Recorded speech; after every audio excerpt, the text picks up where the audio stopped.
Bonsoir. Noël 94, Noël 44. Il y a 50 ans, le général Macauliffe, commandant la place de Bastogne, lance un mot qui va faire le tour du monde. Un mot qui deviendra le symbole de la résistance américaine dans l'Ardenne enneigée. Nuts, littéralement des noix, ou plus simplement, allez au diable. Ce sera la réponse de Macauliffe à la demande allemande de capituler. Mais reprenons le cours des événements. Le 18 décembre, les Allemands se trouvent devant Bastogne, mais les panzers de Manteuffel ne prennent pas la ville. Ils la contournent par le nord pour foncer vers leur objectif principal, la Meuse. Cependant, von Manteuffel doit prendre Bastogne, nœud de communication vital pour acheminer les troupes et le ravitaillement. Au même moment, les premiers chars de la 10e division blindée et les premiers paras de la 101e Airborne arrivent eux aussi à pied d'œuvre. Il est plus que temps car les unités qui défendent les villages autour de Bastogne doivent se replier sur la ville. Le 21 décembre, toutes les routes conduisant à Bastogne sont coupées. 18 000 Américains sont encerclés par 45 000 Allemands. Le ciel est plombé, impossible de ravitailler les assiégés. Le 22 décembre, vers midi, les parlementaires allemands se présentent dans les premières lignes américaines pour demander la reddition de Bastogne. C'est le colonel Harper qui les reçoit. Il se rend immédiatement au quartier général de Macauliffe pour transmettre le message. And he came into the headquarters and he brought it to me and to our intelligence officer, and we discussed the message and decided we should take it to the Chief of Staff and then to General McAuliffe. So we did that. And when we took it to General McAuliffe, his first impression was apparently that the Germans wanted to surrender to us, and we explained not so. They want us to surrender to them. And he said, "Oh, nuts," which is an American slang meaning they must be crazy. And so then there was a discussion among all of us about whether the message should receive a reply, and we said yes, it should receive a reply. Should it be in writing? Well, yes, it should probably be in writing. At that point, General McAuliffe said, "What should I tell them?" And being a young, brash fellow, I said, "I think what you said when we told you about the message would be hard to beat." He said, General McAuliffe said, "What do you mean?" I said, "You said nuts." Well, everybody seemed to agree that was a good thing to say. So he took a piece of paper and wrote to the German commander, "Nuts, A.C. McAuliffe," gave it to Colonel Harper, who went back to where the Germans were. The Germans said, "Neues? Neues? Was ist das? Affirmative or negative?" And Colonel Harper said, "It's decidedly negative, and it means go to hell." And he said, "If you keep trying to break into this town, we'll kill every blankety-blank German that tries to enter." And the Germans said, "We will kill many Americans too, that is war." And they took the message and went off. Macauliffe a refusé de se rendre. Bastogne, encerclée, coupée des unités américaines, tient. Mais pour combien de temps? Mais on a eu à Bastogne une bataille très dramatique. On a là les forces encerclées, les forces élites, les parachutistes, et tout le monde attend l'avance des forces pour faire le secours pour le Bastogne. Il était un peu comme les colons dans le Far West, quand ils sont encerclés par les Indiens et la cavalerie avance. Mais on doit regarder les autres places. Par exemple, Sainte-Vite.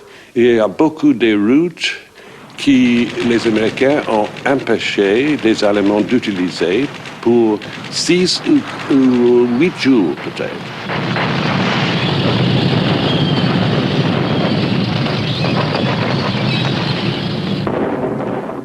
Deux jours après le début de l'attaque sur l'Ardenne, la 3e armée US, commandée par le général Patton, reçoit l'ordre d'interrompre les préparatifs de l'offensive prévue dans la Sarre. Le 19 décembre à Verdun, Eisenhower demande à Patton de dégager Bastogne, nœud de communication nécessaire pour la suite des opérations. Foncer comme l'enfer, c'est la consigne. Patton prétend qu'il pourra atteindre Bastogne en 1 jour ou 2. Parole tenue, le 22 décembre, la 4e division blindée est à pied d'œuvre. Il a neigé, et la température est glaciale.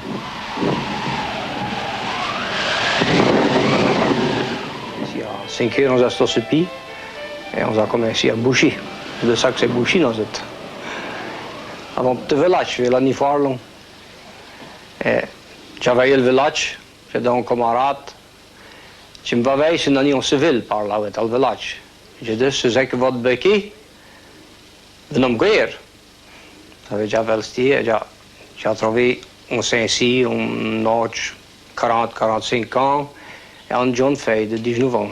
Je les ai shootés par une volée. Alors, l'homme m'a demandé à deux filles qu'elle me demandera ce que je voulais. Mais je ne sais pas comment est-ce qu'elle allait faire ce coup, parce qu'elle ne causait ni l'anglais. Et je leur ai répondu, je ne veux rien. Et elle m'a roué, elle m'a fort, et elle m'a plongé une langue. Et puis je calcule bien, ça fait l'histoire à approcher et tout ça, à Groscheux. Et je lui ai dit que ma grand-mère et mes grands-parents, tout ça, venaient de Belgique. Mais je ne savais pas ni d'ailleurs. Donc, ma grand-mère avait marié une autre, et on a tout retenu le wallon en passant, comme ça. Et ils vous ont demandé des couvertes d'abord? Sûrement. Il y avait une petite couverte, c'était sur le vière, fait fouet. On avait dans les trucs, on avait logis, on avait cherché les Allemands hors, et les couvertes à tout, l'an de mairie, nous autres, on a mouché à trop couvertes à tout, elle l'a l'école à mairie. Ça fait que je lui ai dit que je n'en ai pas trop sur le voie. Qui verra vous chercher, elle l'a ramassé.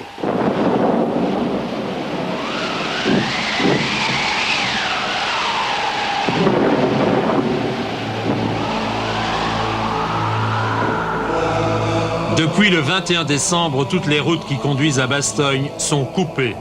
Le ciel toujours plombé empêche tout ravitaillement par les airs. Les Allemands et les GIs s'enterrent alors face à face, parfois à quelques mètres les uns des autres. L'offensive allemande s'est enlisée, elle est devenue une guerre de position. Partout, les combats font rage. De temps à autre, les défenseurs de Bastogne quittent leurs trous de fusillés pour se réchauffer dans les caves des maisons toutes proches. Beaucoup n'ont jamais connu d'hiver aussi rigoureux.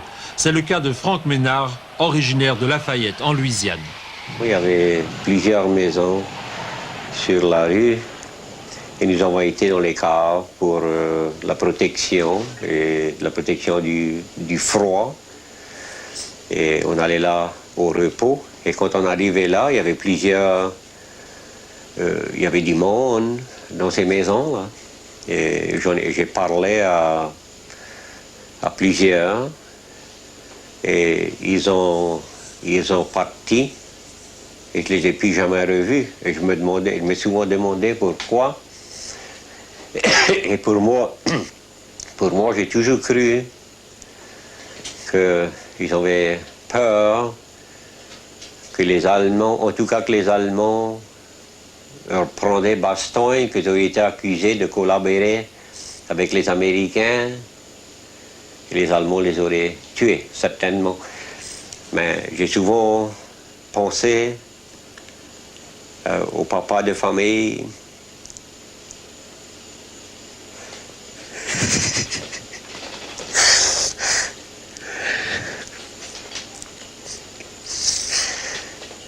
Alors, responsabilité?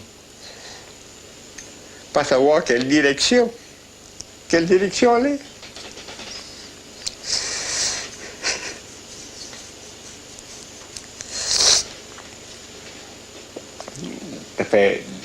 Un soldat, on avait des armes, on pouvait le défendre, mais eux, j'avais rien. Quelle direction? Juste que je fallait vous pitié.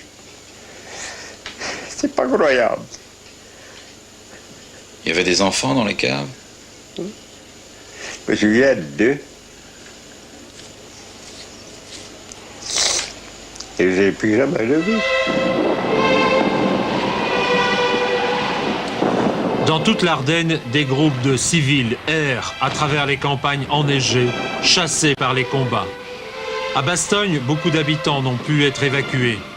Au pensionnat des Sœurs Notre-Dame, les GIs blessés côtoient les pensionnaires qui se terrent dans les couloirs des sous-sols. C'est cette moitié ici du corridor qui était, depuis ici, donc jusqu'au fond, occupée par les élèves.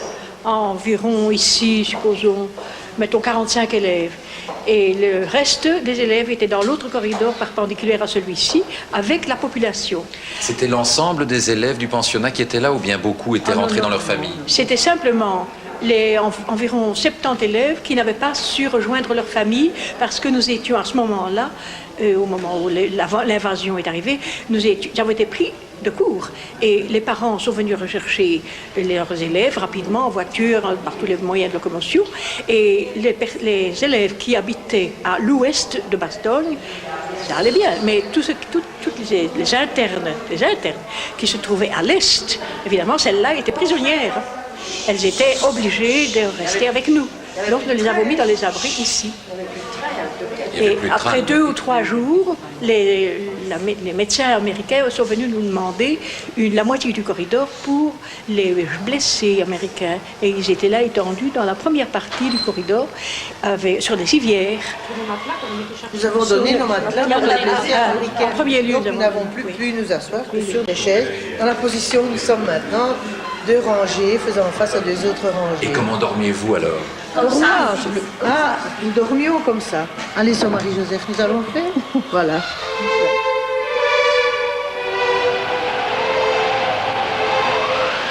Très rapidement, la situation sanitaire dans Bastogne se dégrade. On manque de tout. Les médicaments font cruellement défaut. Les Américains sont dans la même situation. L'antenne médicale des GIs a été faite prisonnière peu avant l'encerclement. Le seul médecin resté dans la ville part au plus pressé. Ce qui m'a frappé, c'est que chez des gens sains et jeunes, la peur qui les faisait rester assis pendant des jours et des nuits, au pensionnat, entre autres, eh bien, faisait en sorte que les jambes gonflaient, et doublaient de volume, et même chez les jeunes, il y avait de grosses strictèmes, de gros décollements de la peau, quoi. Et chez les jeunes. Ça, je n'avais jamais vu. Il y a des vieillards qui n'ont pas résisté. Je suis allé voir les gens dans les caves, chez eux. J'ai soigné beaucoup d'enfants qui avaient des entérites, qui avaient des petites maladies pas tellement graves, mais enfin qu'il fallait soigner quand même pour que ça n'empire pas. Et vous aviez des médicaments? Et je n'avais pas de médicaments, mais comme il y avait plus de pharmaciens, je suis allé chercher des médicaments dans les pharmacies. Et je me suis servi. Et j'ai servi les malades, quoi. C'était bien simple, on anesthésiait les blessés en leur donnant de l'alcool et on les amputait même. On en a vu plusieurs qu'on emportait à la salle d'opération qui était ici à côté, qui était une classe, qui était désaffectée, avec vraiment les moyens du bord. Et on leur donnait de l'alcool et on les saoulait et puis on les sortait ivres et amputés.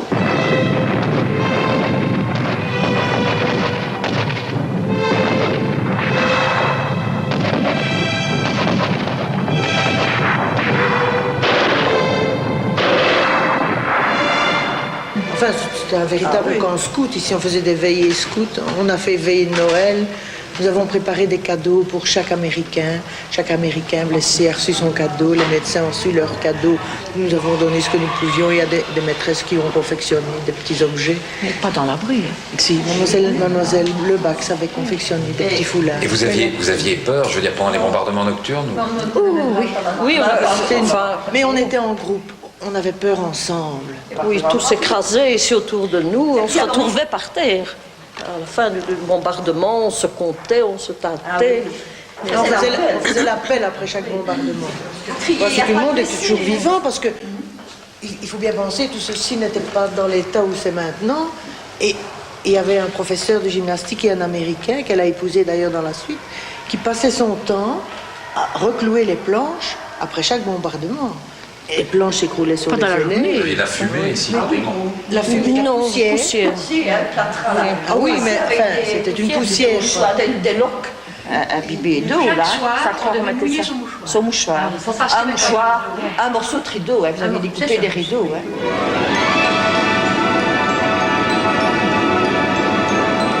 Soudain, le 23 décembre, le ciel s'éclaircit, enfin. Un soleil radieux se lève sur un paysage enneigé. Le retour du beau temps permet le ravitaillement par air de la ville encerclée. Il était temps. Dans la ville assiégée, c'est l'explosion de joie. Quand on a vu ça, on s'est dit, c'est ça, cette fois-ci ça va. Et ils ont parachuté à plusieurs reprises? Nous sommes allés voir une fois seulement, oui. Une fois, Nous avons reçu des morceaux de parachute, des soldats qui rentraient. Les soldats qui étaient tombés en parachute, ils nous ont apporté des morceaux ici. Nous avons fait des foulards avec ces parachutes. On voyait des jeeps parachutés. Il y avait beaucoup de parachutes qui Oui, c'était magnifique. Hein. Les Américains nous donnaient les morceaux de parachute pour nous servir de foulard, pour nous garder chauds. Alors ils déchiraient les parachutes. Vraiment, ça nous aidait. On se précipitait. On les garde, vous savez. Et même le petit cordon. Oui, les blancs, donc nous disaient de parachuter les hommes. Les rouges, c'était le parachutage des munitions et les verts, le ravitaillement. C'était féerique, vraiment. On regardait sous un ciel bleu, on voyait les gros avions qui arrivaient. On faisait un tour ici, au-dessus du parc, on dit. Et au deuxième tour, les parachutes s'ouvraient, c'était féerique. Dès midi, plus de 200 avions cargo C-47 Dakota ravitaillent Bastogne. Ils larguent avec précision 144 tonnes de munitions, de vivres et de produits médicaux.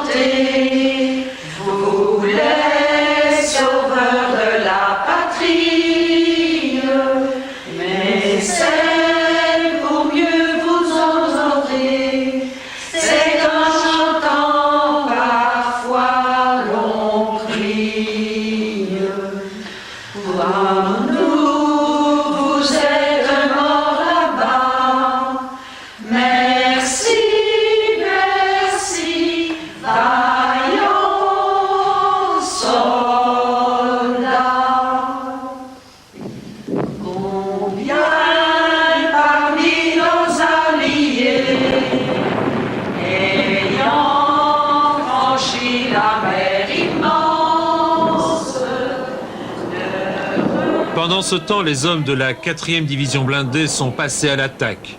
Leur progression est difficile. Les Sherman s'enlisent dans le sol dégelé par l'action du soleil. De plus, chaque village est un point d'appui défendu avec acharnement. Et on avait déjà de ça en avance, quand on traversait le rivière d'une journée, et il fallait de la munition et tout ça. Et on a dit à 25-30, dans les bois, fif noir, et on s'y a parti tout ce qu'on appelait parce qu'on avait mis nos carabines en route pour le partir de peu. Et il y avait vu des Allemands dans le bois. Oui, Bosch. Et on pétrole vers l'Allemagne, on s'est rencontrés et on s'est planté comme on peut qu'à, non? Nous sommes dans un hiver, ici la vie peu à ça, il n'y avait personne qui n'a rien d'eux. Et l'on passé, on a laissé les voies et ensuite on a continué après. Non?